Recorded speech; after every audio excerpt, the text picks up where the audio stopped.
Students, अब हम करेंगे chapter number 7 factorization of algebraic expressions. तो फैक्टर्स पता होने चाहिए आपको क्या होते हैं, किन को हम फैक्टर कहते हैं। तो फैक्टर्स किसी नंबर के, कोई एक नंबर आपको गिवन है तो उस नंबर के फैक्टर्स वो नंबर्स होते हैं जो दिए गए नंबर को पूरा पूरा डिवाइड कर देते हैं। जैसे 4 के जो फैक्टर्स हैं वो 1, 2 और 4, ये तीनों ही 4 के फैक्टर्स हैं। 6 के फैक्टर होंगे 1, 2, 3 और 6। 7 के फैक्टर 1 और 7 होता है। 8 के फैक्टर्स 1, 2, 4 और 8, क्योंकि इन सभी नंबर से 8 डिवाइड हो जाएगा तो ये 8 के फैक्टर्स हैं। उसी प्रकार से एल्जेब्रिक एक्सप्रेशन में भी फैक्टर्स होते हैं। कोई एल्जेब्रिक एक्सप्रेशन, पूरी एल्जेब्रिक एक्सप्रेशन जिस किसी भी दूसरी एल्जेब्रिक एक्सप्रेशन से डिवाइड हो जाए तो जो दूसरी एक्सप्रेशन है वो पहली एक्सप्रेशन की फैक्टर कहलाएगी। फॉर एग्जाम्पल, यहाँ पर ये एक एक्सप्रेशन है 6m स्क्वायर n क्यूब, ठीक है। अब इसमें आप ये देख रहे हैं, इसको हम ऐसे लिख सकते हैं। तो इनमें से हर एक, जैसे ये n, nn, mm और ये 6, और 6 के भी अभी और फैक्टर हो सकते हैं। कौन कौन से? एक 1, एक 2 और एक 3 और 6 अपने आप ही। तो ये इनमें से ये वाली एक्सप्रेशन इन सभी से डिवाइड हो जाएगी। n से डिवाइड हो जाएगी, m से भी डिवाइड हो जाएगी, 6 से भी डिवाइड हो जाएगी, ठीक है। तो ये जो है इसकी फैक्टराइजेशन फॉर्म है। फैक्टर की फॉर्म में हमने लिखा है इसको, फैक्टर के प्रोडक्ट के रूप में हमने ये लिखा है और ये एक्सप्रेशन है, ठीक है। तो एक्सप्रेशन को इस फॉर्म में लिखना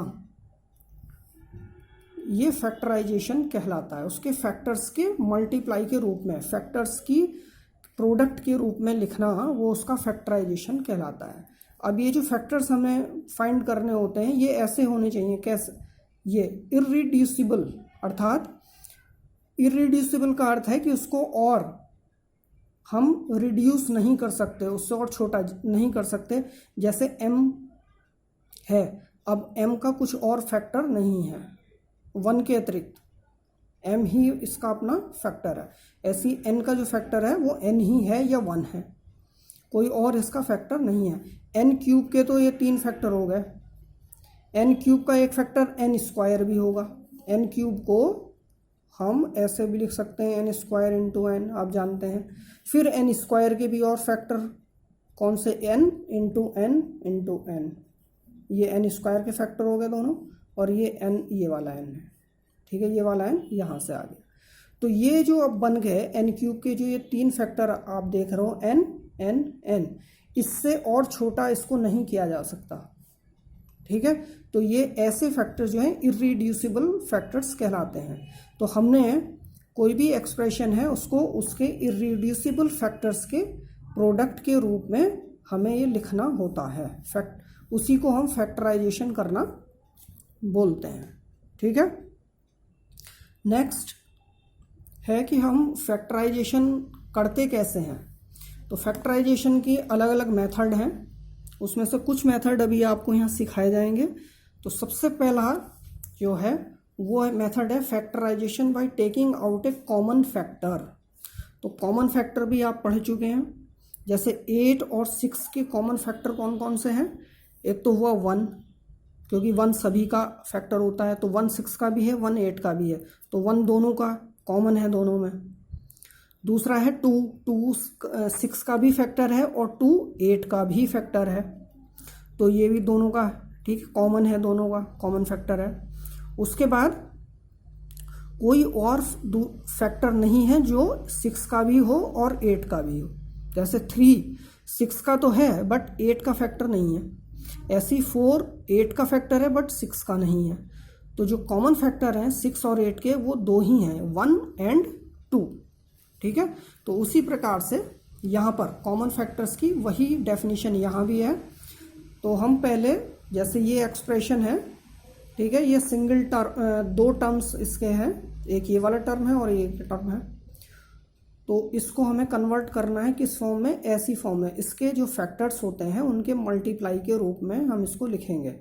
तो करने का, हर एक टर्म ये ले लिया और एक टर्म ये ले लिया। अब इनके जो फैक्टर्स हैं वो लिख लिए, फिर उनमें जो कॉमन होंगे, कॉमन फैक्टर, उसको हम क्या करेंगे, अलग ले लेंगे, बाहर ले लेंगे, टेकिंग आउट।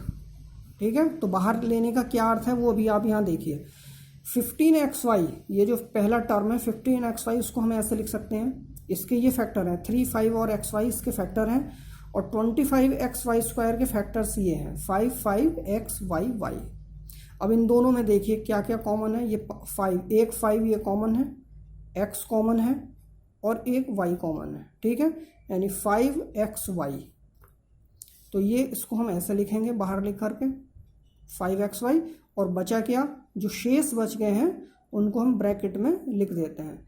तो देखिए ये ब्रैकेट में 3 आएगा, यहाँ से जब हम 5xy मल्टीप्लाई 3 लिख सकते हैं इसको, 5xy ये हो गया मल्टीप्लाई 3।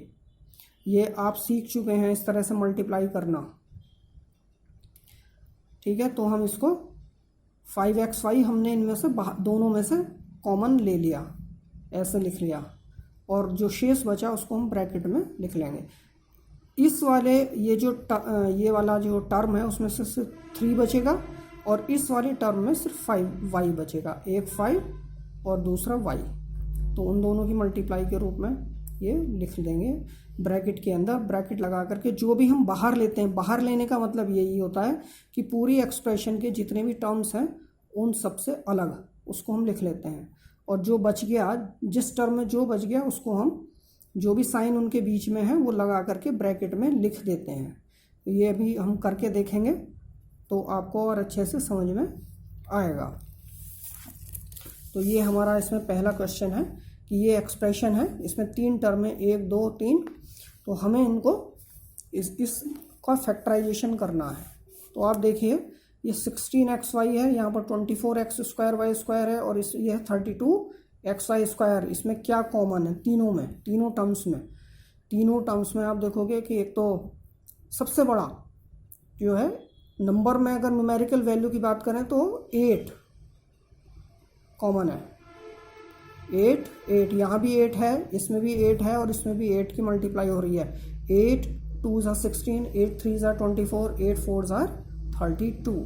तो एक तो 8 से बड़ा कोई नंबर नहीं है इसमें जो कॉमन हो, तीनों में हो, तीनों की मल्टीप्लाई जिससे हो सकती है, या तीनों टर्म्स जिससे डिवाइड हो सकते हैं। ठीक है, तो एक तो हो गया 8, दूसरा क्या है, x है। ठीक है, x, इसमें भी x है, इसमें भी x है, और इसमें भी x है, और दूसरा है y। तो 8xy जब बाहर ले लिया हमने इन सब से, तो यहाँ क्या बचेगा, 8xy से इसको डिवाइड करो, 16xy को क्या बचेगा, 2 बचेगा।